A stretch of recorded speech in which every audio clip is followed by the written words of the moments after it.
but I heard this word being kind of thrown around. And every morning when I get ready for work, I listen to podcasts. And one of the podcasts that I listen to is called the Bedley Brothers.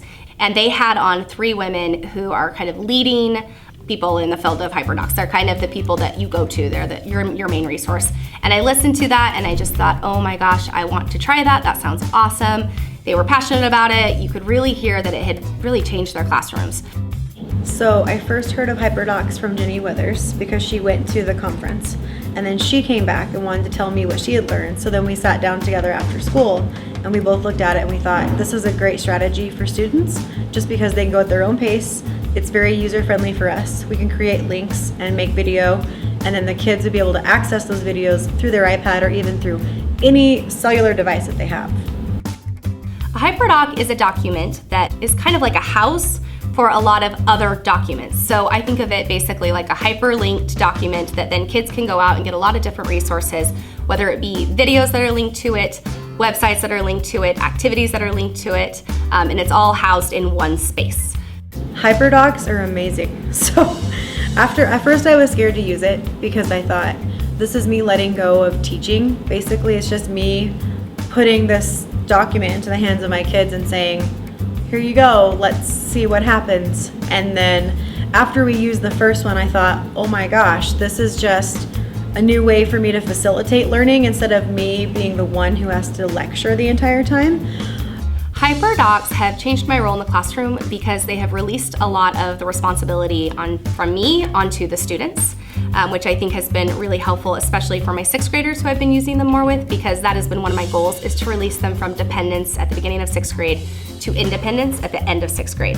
Coming in, that's what I noticed they really need to work on. So I recognized early on that by using the HyperDocs, they were going to be relying more on themselves, the instructions on the tablets, and that was the tool they needed to go to, and less focus on me. Instead, the students were doing it and not me.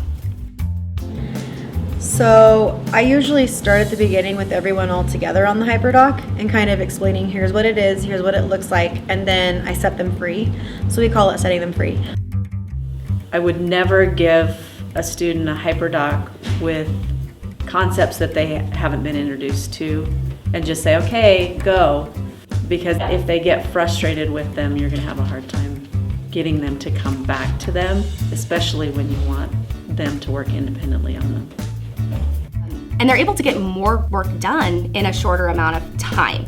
My students are able to get some pre-anticipation kind of questions done. They're able to watch a video, they're able to read some articles, all within 20 to 25 minutes, which if I did that with pen and paper and handing things out, that would take 2 class periods. It's changed a couple of things. I think it's changed how much time I use in a classroom and how well we use our time. And then I can give feedback live, whether it's through Apple Classroom, I can see what they're doing, or I can open it on my computer and I can see what they're typing in real time.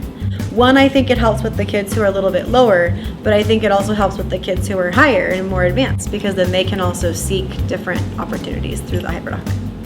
You always have those kids that are ready to move on, and they can do that with a HyperDoc. So they can move on at their own pace.